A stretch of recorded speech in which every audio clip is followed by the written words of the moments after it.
The Great Hall of the Galactic Council was the largest structure ever built by any species.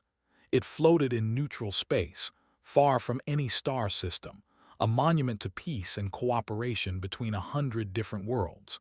For 3,000 years, this hall had witnessed treaties, alliances, and the birth of an interstellar civilization. Today, it would witness something else entirely. Ambassador stood at the center of the speaking platform. She was a small woman with gray hair and calm eyes. Behind her, the human delegation sat in perfect silence. They wore simple black uniforms with no medals or decorations. This was unusual. Humans loved their symbols and honors. The other delegates noticed this immediately. "The chair recognizes the representative of Earth," announced High Counselor, a towering being with 4 arms and skin like polished stone. His voice echoed through the massive chamber. "You have requested an emergency session. This is most irregular, Ambassador." Bowed her head slightly. "Thank you, High Counselor, I will be brief." She touched a small device on her wrist, and a holographic display appeared above the platform. It showed dates, locations, and images. The council members leaned forward in their seats.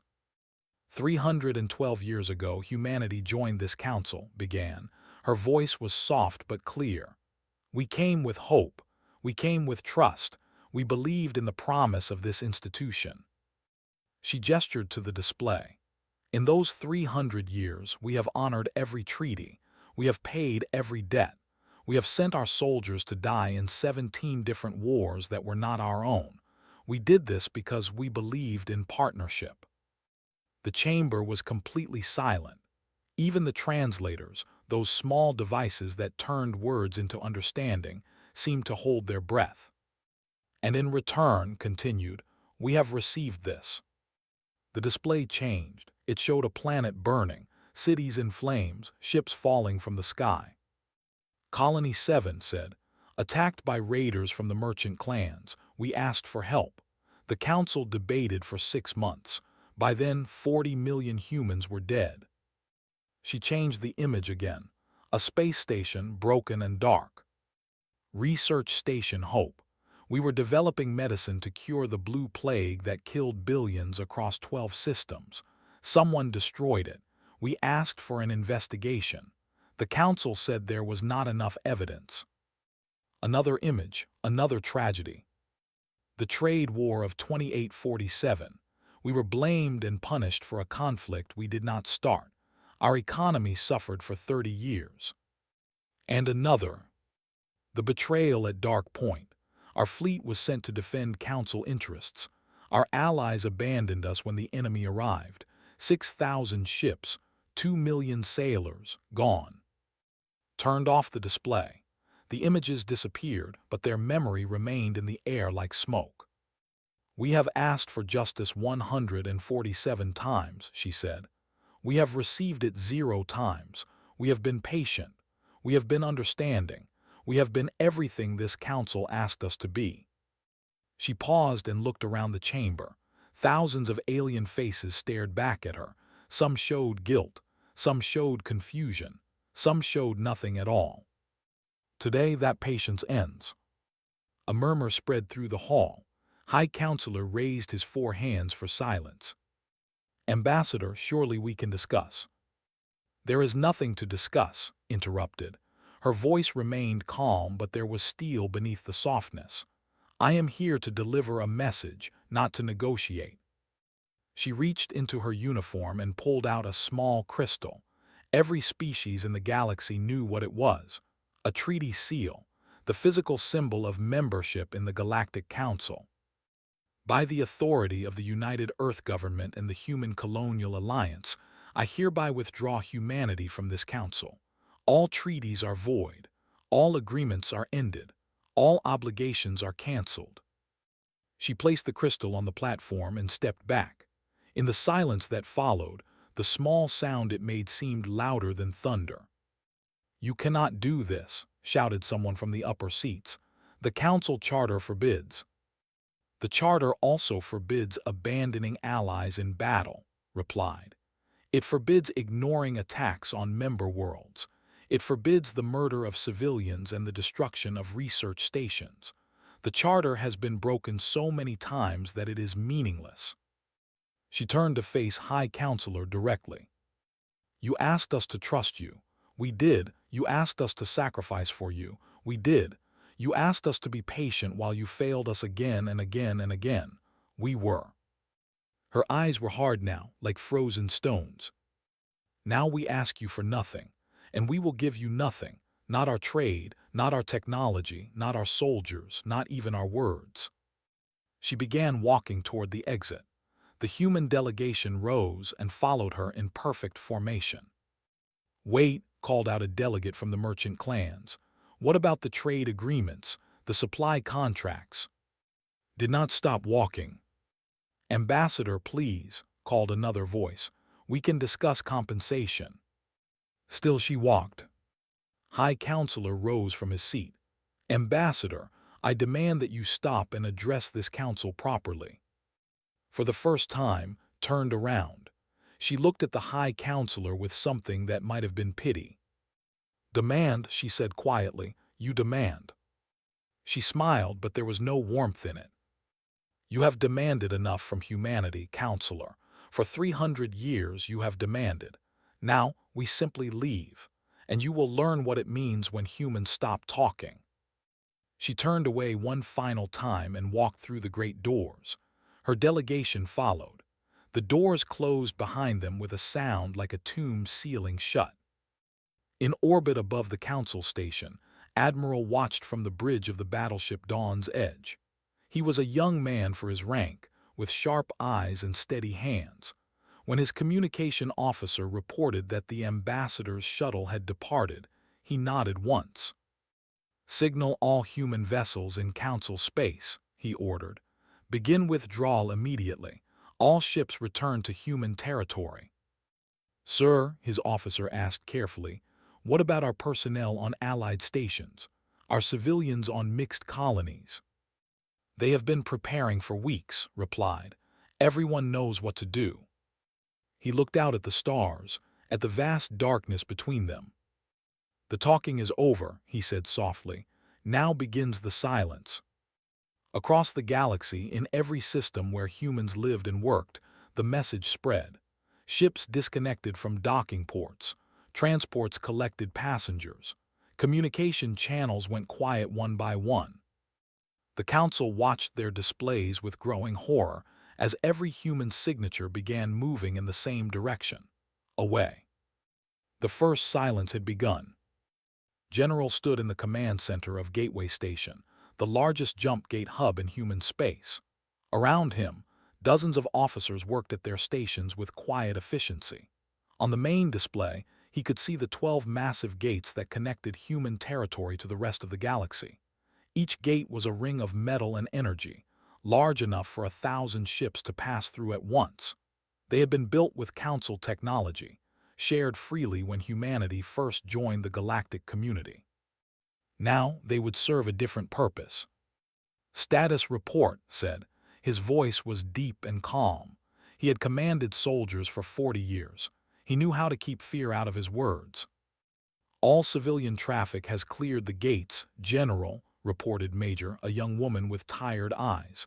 She had not slept in 2 days. None of them had. "Last transport came through 6 hours ago." "And the commercial vessels?" "All merchant ships have been escorted out of our space. Those who refused were convinced."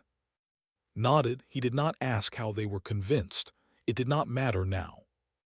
"Very well. Initiate lockdown sequence on all gates." The room fell silent. Everyone knew this moment was coming, but knowing something and seeing it happen were different things. Major took a breath. "General, once we do this, there is no going back. The gates will take years to reactivate." "I know. The Council might see this as an act of war." "Let them." Turned to face her directly. His old eyes held something she had never seen before. Not anger, not fear, something colder, something final. "We gave them every chance," he said quietly.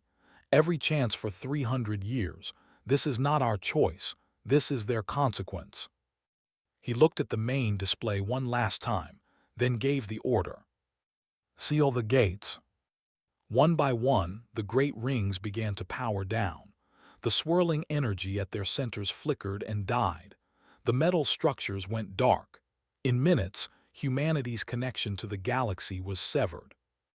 On the other side of those gates, chaos erupted. The merchant clans were the first to feel the impact. Their economy depended on human goods, human medicine, human technology, human food. Within hours, prices began to rise. Within days, they had doubled. Within a week, entire markets collapsed. The council sent emergency messages to every human outpost they could reach. None were answered. They sent diplomats to the sealed gates. The gates remained dark. They tried to send ships through dead space, taking the long way around. It would take years to reach human territory without the gates. They sent them anyway. Commander received the news of the approaching vessels while eating breakfast on her patrol ship. She was a small woman with a scar across her left cheek, a reminder of the Battle of Dark Point where so many of her friends had died. When her officer told her that council envoys were coming, she put down her spoon and smiled. It was not a pleasant smile. "How many ships?" she asked. "3 diplomatic cruisers, Commander. Light escort only. They are broadcasting peace signals." "Peace signals," laughed softly. "They remember that word now. Interesting." She stood and walked to the bridge. Outside the viewports, the stars burned cold and distant. Somewhere out there, 3 ships were coming to ask for humanity's forgiveness, or perhaps to demand it. "Open a channel," ordered. Her communication officer worked quickly. "Channel open, Commander." Cleared her throat. "Council vessels, this is Commander of the Human Defense Force. You are approaching restricted space. Turn back now." The response came quickly, a nervous voice translated by automatic systems. "Commander, we come in peace. We carry delegates from the High Council. They wish to speak with your leaders about resolving this terrible misunderstanding." Misunderstanding. Repeated the word like it tasted bad. That is what you call 300 years of broken promises. "Please, Commander, violence is not the answer. Let us talk. Let us find common ground." Was quiet for a long moment. Her crew watched her, waiting. "Very well," she said finally. "I will give you a message to take back to your council." "Yes, yes, of course, we are listening." "The message is this: goodbye." She cut the channel. "Commander," her weapons officer asked uncertainly. "Fire warning shots, close enough to shake them, then tell them to leave." The patrol ship's guns fired. Energy blasts streaked past the diplomatic vessels, close enough to make their shields flicker. The envoys did not need to be told twice. They turned and fled back the way they came. Watched them go on the display screen. She felt nothing. Perhaps she should have felt satisfaction or anger or sadness, but there was only emptiness. "Send a report to command," she said. "Tell them the first envoys have been turned away. I expect there will be more." There were more, many more. The council sent trade delegations. They were turned away. They sent religious leaders, hoping shared beliefs might open doors. They were turned away. They sent scientists offering to share research. They were turned away. They sent celebrities and artists, beloved across the galaxy. They were turned away. Every ship that approached human space received the same response: silence, then warning shots, then nothing. Panic spread across 12 star systems. Species that had never worried about humanity before suddenly realized how much they depended on these strange beings from the blue planet called Earth. High Counselor called emergency sessions daily. He demanded answers. He demanded plans. He demanded that someone, anyone, find a way to make the humans talk again. "They must want something," he shouted at his advisors. "Every species wants something. Offer them more territory, more resources, more seats on the council." "We have tried, High Counselor," replied his chief diplomat, a thin creature with too many eyes. They do not respond to any offer. They do not respond to threats. They do not respond at all. Then what do they want? The diplomat was quiet for a moment. Then he said something that makes blood run cold. Perhaps they want us to suffer as they have suffered. Perhaps they want us to feel what it is like to ask for help and receive nothing. Sank into his chair. For the first time in his long life, he understood that some doors, once closed, could never be opened again. In human space, life continued. People worked. Children went to school. Ships traveled between colonies. But there was a difference now, a tension in the air, a sense that something was coming.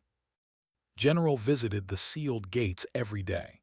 He stood before the dark rings and remembered the friends he had lost, the soldiers who had died for a council that did not care, the civilians who had been murdered while the galaxy watched and did nothing. "They will try harder," Major said, standing beside him.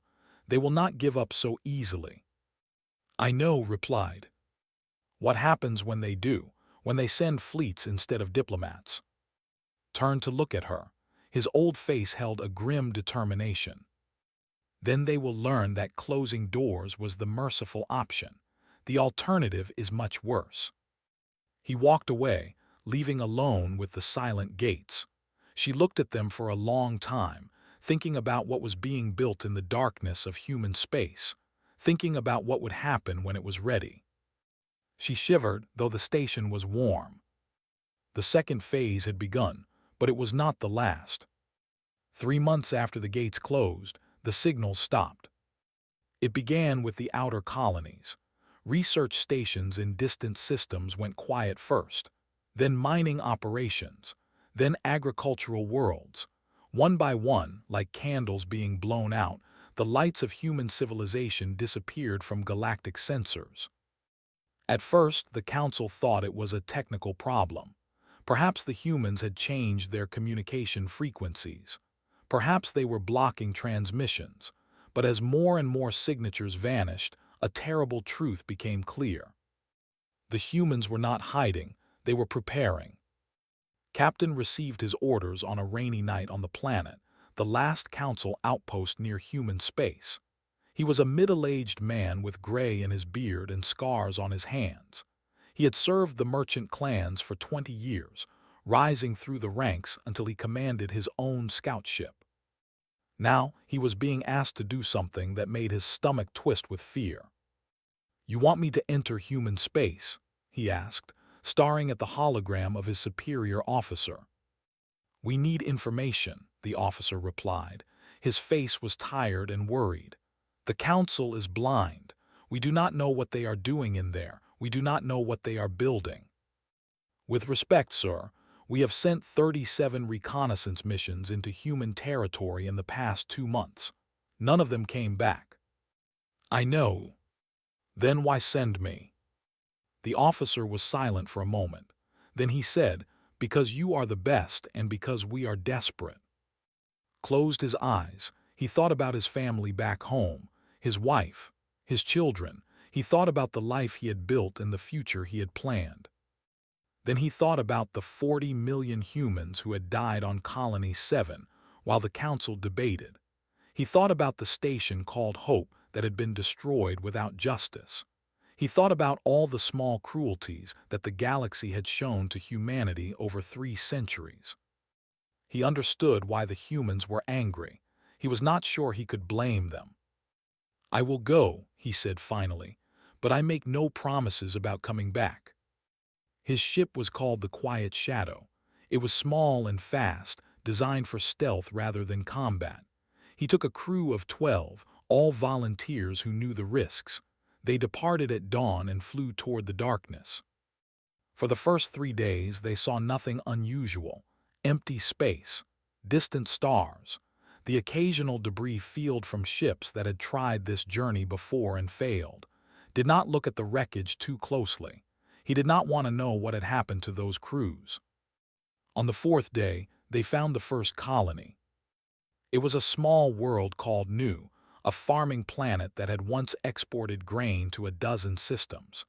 Had visited it years ago when trade with humans was still possible.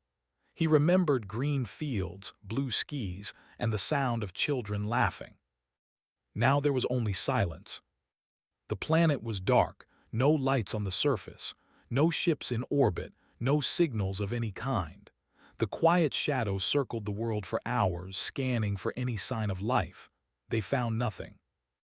"Where did they go?" whispered navigator, a young woman named Sun. Her voice was small and scared. "I do not know," replied honestly. They moved on. The next planet was the same, and the next, and the next. Every human world they visited was empty, not destroyed. There were no signs of battle, no ruins, no bodies, just abandoned. Entire cities left standing with no one inside them, factories full of silent machines, hospitals with beds that would never hold patients again. It was as if humanity had simply decided to leave all at once, without a word. "This is impossible," said engineer, an old man named Ho. "You cannot move billions of people without someone noticing. You cannot empty planets without leaving traces." "And yet here we are," said. They pressed deeper into human space, driven by fear and curiosity in equal measure. Every system was the same, empty, dark, dead. Until they reached the core. The core was what humans called their most important systems, the worlds where their government sat, the places where their decisions were made. Had never been allowed this far before. No alien had. It was forbidden territory, guarded by fleets that could crush any intruder. But there were no fleets now, no guards, just silence. And something else. "Captain," Sun said, her voice trembling, "you need to see this." Walked to the sensor station and looked at the display. For a long moment, he could not speak. His mind refused to accept what his eyes were showing him. There in the heart of human space was a structure, a construction project of impossible scale. Millions of ships working in perfect coordination, building something that description. It was not a station. It was not a weapon. It was not anything that had words for. It was a wall, a barrier, a shell around an entire star system, blocking out the light of the sun itself. What is that?" Ho whispered. "I do not know," said. His voice was barely audible, "but I think I understand now." "Understand what?" "Why they closed the gates, why they went silent." He turned to face his crew. "They are not preparing for war, they are preparing to leave." The crew stared at him in confusion. Leave where?" Pointed at the massive structure on the display. "Somewhere we cannot follow, somewhere we cannot find them. They are building a cage around themselves, and when it is complete, they will disappear from this galaxy forever." "But why?" Sun asked. Thought about the question. He thought about everything humanity had suffered, the betrayals, the murders, the broken promises, the council that had taken and taken and taken and given nothing in return. "Because," he said slowly, "they have decided that we are not worth fighting, not worth talking to, not worth anything at all. The worst thing they can do to us is not war. It is absence. They are going to take everything they are, their science, their culture, their future, and they are going to leave us alone with our failures." The crew was silent. "We have to report this," Ho said finally. "The council must know." Nodded, yes, they must. But as he gave the order to return, he wondered what the council would do with this information. What could anyone do? You could not negotiate with people who had decided you were not worth negotiating with. You could not threaten people who were building walls to keep you out forever. For 300 years, the galaxy had treated humanity as a resource to be used, a tool to be discarded when broken, a species to be tolerated but never respected. Now humanity was responding in the way possible, not with guns, not with bombs, not with revenge. With goodbye. The quiet shadow turned and fled back toward council space. Behind them, the impossible structure continued to grow, piece by piece, day by day. The darkness grew deeper. And somewhere in the void, humanity worked in silence, building their escape from a universe that had never wanted them. Once the report reached the Council, it caused panic unlike anything in galactic history. Emergency sessions were called, fleets were mobilized, scientists were consulted, but no one had answers. No one knew how to stop what was happening. High Counselor read the report alone in his chambers. When he finished, he put his head in his 4 hands and wept. "What have we done?" he whispered to the empty room. But there was no one left to answer. Counselor was the last alien who remembered what it was like to be humanity's friend. She was old now, her scales faded from bright blue to pale gray. Her species lived for centuries, and she had been young when humans first came to the stars. She remembered their wonder, their hope, their desperate desire to belong to something greater than themselves. She also remembered how the galaxy had treated them. Now she sat in the council chamber, surrounded by panicking delegates and shouting officials, and she felt only sadness. She had warned them. For decades she had warned them. No one had listened. "We must attack," shouted the representative from the warrior houses. "Send our fleets, break through their defenses, force them to negotiate." "With what fleets?" another delegate replied. "Half our ships depend on human technology, human fuel, human parts. We cannot even maintain what we have." "Then we build new ships." "With what resources?" Human colonies produced 40% of the galaxy's raw materials. Without them, our production has collapsed. The shouting continued. Accusations flew. Species blamed each other for the crisis. Old grudges resurfaced. The Council, which had held the galaxy together for 3,000 years, was tearing itself apart. Counselor stood. The movement was slow and painful. Her joints ached with age, but something in her posture made the room fall silent. "You are all fools," she said quietly.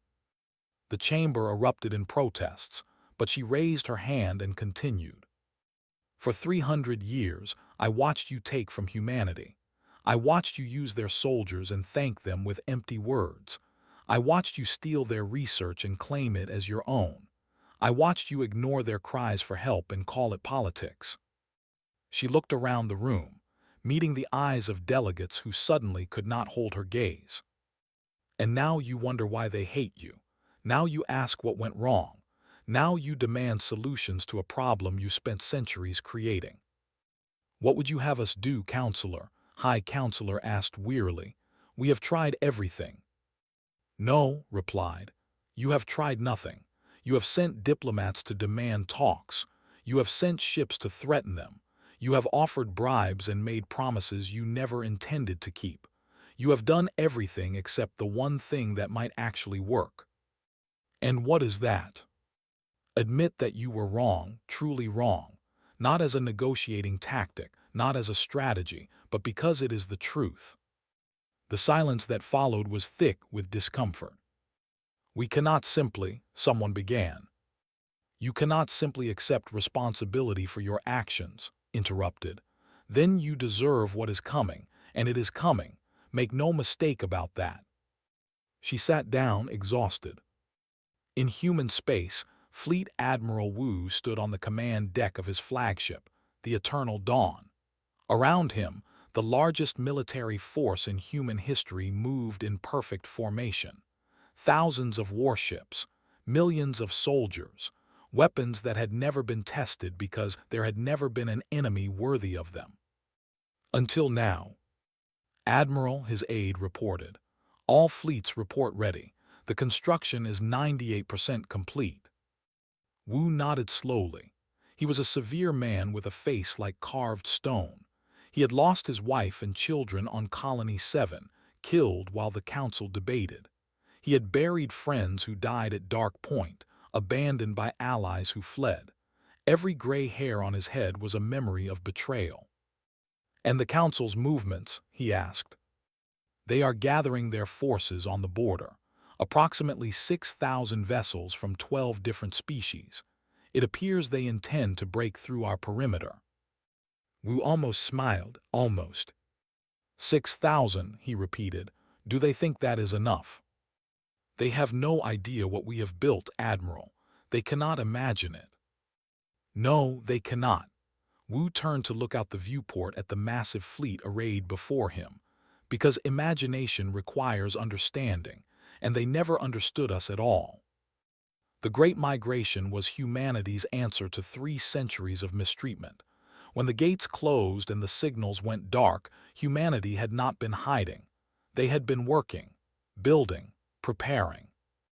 Every human in the galaxy, all 40 billion of them, had come together for a single purpose. Not war, not conquest, something far more ambitious. They were leaving. The structure that Captain had discovered was just the beginning. A test project, a proof of concept. The real work was happening in the deepest parts of human space, where no alien eye could see. Generation ships, hundreds of them, vessels so large they contained entire ecosystems. Cities built to travel between stars for thousands of years. Everything humanity needed to survive, to grow, to thrive, packed into mobile worlds that could carry them anywhere in the universe. But before they could leave, there was one final task. "Admiral," the aide said, interrupting Wu's thoughts, "we have received word from Director. She says the evidence compilation is complete. She is ready to proceed when you give the order." Wu turned away from the viewport. "Tell her we move in 72 hours. The Council wants answers. We will give them answers, and then we will give them goodbye." On a small station hidden in the darkness between stars, Director reviewed her files one last time. She was a young woman, barely 30, with eyes that had seen too much and hands that had worked too hard. Her job had been simple: collect evidence. Document every crime the galaxy had committed against humanity. Create a record that could not be. It had taken her 10 years. The files filled storage systems that could hold the combined knowledge of 100 civilizations, video recordings, audio files, written testimonies, scientific data, financial records, every piece of evidence carefully and organized. Colony 7, the station called Hope, the trade war, Dark Point, 100 smaller incidents that the galaxy had forgotten but humanity never would. "Is it enough?" asked her assistant, a quiet man named Jin. "It is everything," replied. "Every lie they told us, every promise they broke, every life they took and refused to answer for. And you think they will care? That showing them this will change anything?" Was quiet for a long moment, then she shook her head. "No, I do not think it will change them. They are what they are, but that is not the point." "Then what is the point?" "The point is that we will not leave in silence. The point is that before we go, we will make them see. We will make them understand exactly what they did and what it cost them. We will take away their ability to pretend they did nothing wrong." She closed the file and stood. "They want to remember us as the species that ran away, the cowards who could not handle the real galaxy. Let them try to remember that when they have seen every moment of their cruelty played back to them. Let them try to call us cowards while watching recordings of their own betrayals." Jin nodded slowly. "It is a harsh gift. It is the only gift they deserve." In council space, the assembled fleets prepared to move. Generals who had never faced human forces boasted of quick victories. Politicians who had never seen war spoke of teaching humanity a lesson. Only Counselor stayed silent. She alone understood what was coming, not the battle the Council expected, not the conquest they imagined, something far worse. The truth. And after the truth, the absence. She looked out at the gathering armada and felt a strange peace settle over her old heart. She had tried to prevent this. She had failed. Now all she could do was watch. "Goodbye, my friends," she whispered to the humans she would never see again. "I hope you find what you are looking for out there among the stars. I hope you find peace." Somewhere in the darkness, humanity finished its preparations. The generation ships powered up their engines. The fleets formed into protective formations, and 40 billion people held their breath, waiting for the final chapter to begin. The storm was here. The Council fleet crossed into human space expecting battle. They found something else entirely. No defenses rose to meet them. No weapons fired. The human fleet simply waited, a wall of ships stretching across the void like a metal horizon. At the center of that wall, larger than any vessel the galaxy had ever seen, was the flagship Eternal Dawn. Admiral Wu watched the Council fleet approach on his display. He felt nothing. Not anger, not satisfaction, only a deep, tired calm. "They are hailing us, Admiral," his communication officer reported. "They demand our surrender." "Open a channel," Wu replied. "But not to them. Open it to everyone, every ship, every station, every planet in Council space. I want the entire galaxy to hear what happens next." The officer worked quickly. Within minutes, billions of beings across hundreds of worlds were listening, watching, waiting. "This is Fleet Admiral Wu of the United Human Forces," Wu said, his voice carrying across the stars. "I speak today not to the Council fleet before me, but to every living being in this galaxy. What you are about to see is our final gift to you, our explanation, our goodbye." The Council fleet commander responded angrily. "Admiral, this is madness. Stand down immediately or we will." "You will do nothing," Wu interrupted calmly. "Your weapons cannot reach us. Your threats mean nothing. You came here expecting a war. We are offering you something far more valuable." He nodded to his officer. "Begin the transmission." Across the galaxy, displays flickered. Images appeared. Video recordings, audio files, documents. The evidence that Director had spent 10 years collecting began to play. And the galaxy watched. They watched Colony 7 burn, while Council delegates argued about procedure. They watched the station called Hope explode, destroyed by saboteurs who were never caught because no one bothered to look. They watched human soldiers die at Dark Point, abandoned by allies who fled at the first sign of danger. They watched trade negotiations where human representatives were cheated, mocked, and dismissed. They watched refugees turned away from safe harbors, children medicine because of political disputes, scientists silenced when their discoveries threatened powerful interests. Hour after hour, the evidence played. Every crime, every betrayal, every moment of cruelty that the galaxy had inflicted on humanity, documented in perfect detail. On the Council flagship, the commander watched with growing horror. Around him, his crew had stopped working. They stood frozen, staring at the displays, watching their civilization's sins play out before them. "Turn it off," the commander whispered. "Please turn it off." But no one moved. In the Great Council chamber, High Counselor watched the broadcast in silence. Tears ran down his stone-like face. His 4 hands trembled. Around him, delegates from 100 species sat in shocked silence.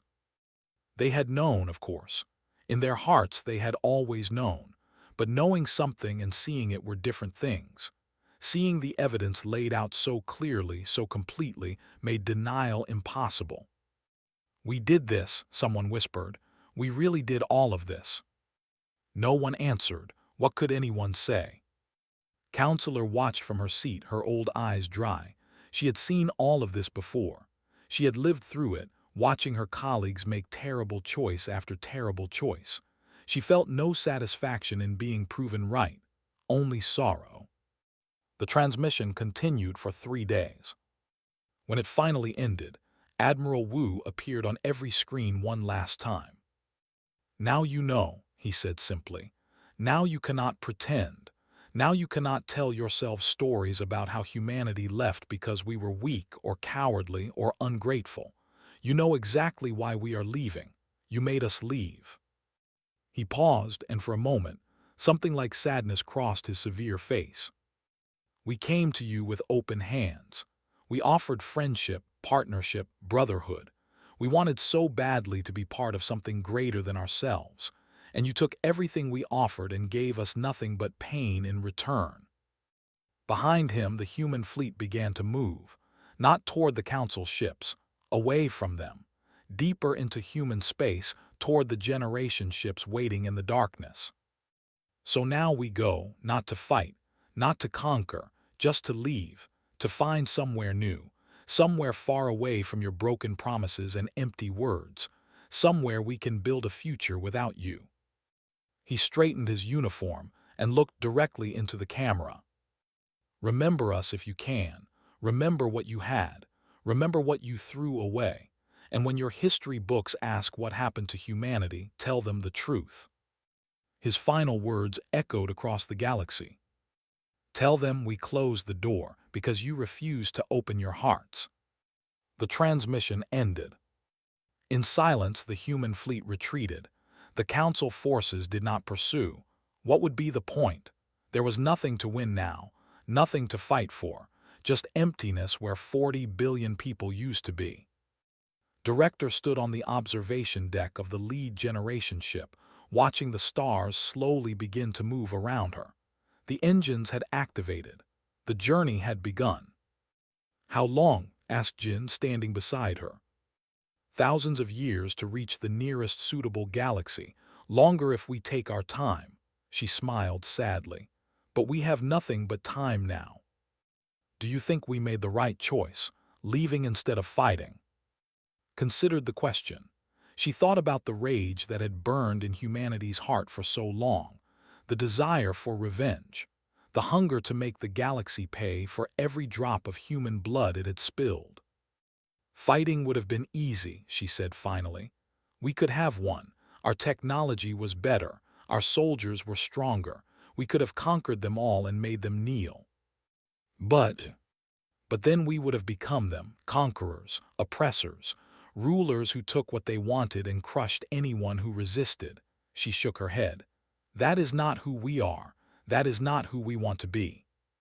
She turned away from the viewport and walked toward the interior of the ship, toward the vast habitats where millions of humans were beginning their new lives. We chose to leave because staying would have destroyed us, not our bodies but our souls. The galaxy wanted us to be monsters. We chose to be travelers instead. Jin followed her in silence. Behind them, the stars of the old galaxy grew smaller and smaller, until finally they were just another cluster of lights in an infinite darkness. Ahead, the universe stretched out forever, full of mysteries and wonders and possibilities. Humanity was going home, not to Earth. That blue world was just a memory now, but to somewhere new. Somewhere they could build without the weight of 3 centuries of betrayal pressing down on them. In Council space, the aftermath of the human departure was catastrophic. Economies collapsed. Governments fell. Wars broke out over resources that were suddenly scarce. The stability that humanity had provided, so often taken for granted, vanished overnight. High Counselor resigned in disgrace. He spent his remaining years trying to reform the Council, to make it worthy of the trust that humanity had once placed in it. He failed. Some things, once broken, cannot be fixed. Counselor lived long enough to see the worst of the chaos and the first fragile steps toward recovery. On her deathbed, she wrote a message that was broadcast to every surviving civilization. We were given a gift, she said, her voice weak but clear. A species came to us from across the stars with hope in their hearts and hands outstretched in friendship. We could have welcomed them. We could have learned from them. We could have grown together into something beautiful. She paused to gather her strength. Instead, we broke them. We used them and discarded them and wondered why they wept. And when they finally left, we called them ungrateful. Her old eyes closed. Let this be our lesson. Let this be what we teach our children and our children's children. When someone offers you their trust, treat it as the precious thing it is. Because once it is gone forever. She died that night. Her words became a prayer, spoken across the galaxy for generations. A reminder of what had been lost.